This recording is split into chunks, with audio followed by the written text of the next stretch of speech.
Let's look at some of the tools you're going to need for your encaustic art. I'm Kathleen Warren, photo encaustic artist, and some of these are the tools I've talked about in my PDF, Encaustic Art on a Budget.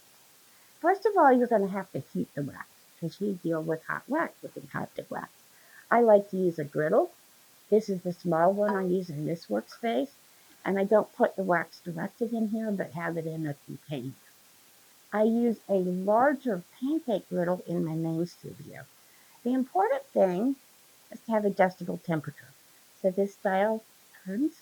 I like to have numbers, and I will keep it at just under 200 degrees Fahrenheit. If you come across a griddle, and I had somebody give me one like this that I've used for classes, and it's adjustable but no numbers, use an infrared thermometer. Check the temperature of your wax. I like the wax to be 180, 185 degrees Fahrenheit. At first, I used to check it more often. Now that I'm comfortable knowing I'm getting the right temperature, maybe once a month. If I'm traveling, like to do a demo, I have this cup warmer. And I bought this particular one because it's adjustable temperature. It'll go to 176, which will melt the waxes just a little bit slow. I like to use metal containers for my wax. These mini loaf pans work really well for me for my plain mediums, although I do have a couple of bigger ones. So if I'm working on a bigger piece, I can melt more wax. For pigmented wax, I use cat food cans. They're free. A friend gives them to me. I can put whatever pigment I want in there. It is on the griddle. Take it off with the clothespin. Once they're full, I can just let it put them all in a bag. And I have dozens of different colors in my studio. As for brushes, I don't spend a lot of money on my brushes like you would for um, quality oil painting, acrylic, watercolor. But your brushes do have to be heat resistant. For putting on plain medium, I tend to use tip brushes. You can get these at hardware stores, big box stores. They're pretty inexpensive and they come in different widths.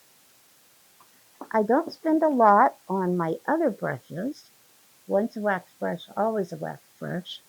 And I have a variety of sizes of these.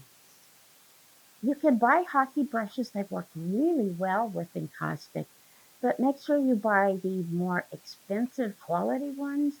Otherwise, they'll shed bristles into your work.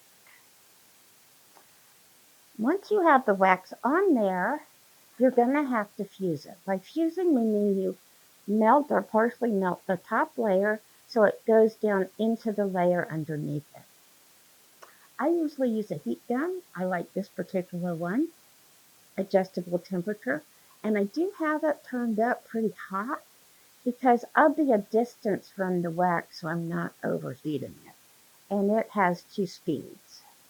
This particular one has some attachments to help me direct the heat or airflow.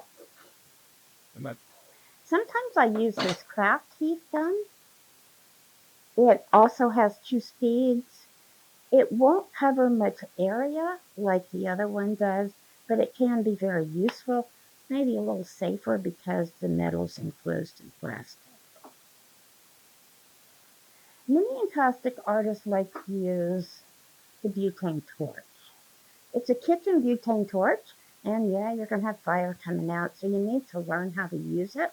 When I use this, I like to take it on the porch right outside my studio, nothing flammable around. Later, if you get into techniques like shellac burn, you'll need a torch for that. You can also fuse with an iron. This is a ski wax iron, flat bottom, no holes. No way for the wax to go up inside the iron. This one has rounded edges so I don't gouge into the wax. Has a little weight so I can just let it glide over the surface. Another fun tool, not for fusing, but as you go along, is an encaustic stylus. A wood-burning stylus is too hot. Get one for encaustic. There are other brands. I like this one. Lots of different tips you can put on. So you have many tools in one. Two temperatures.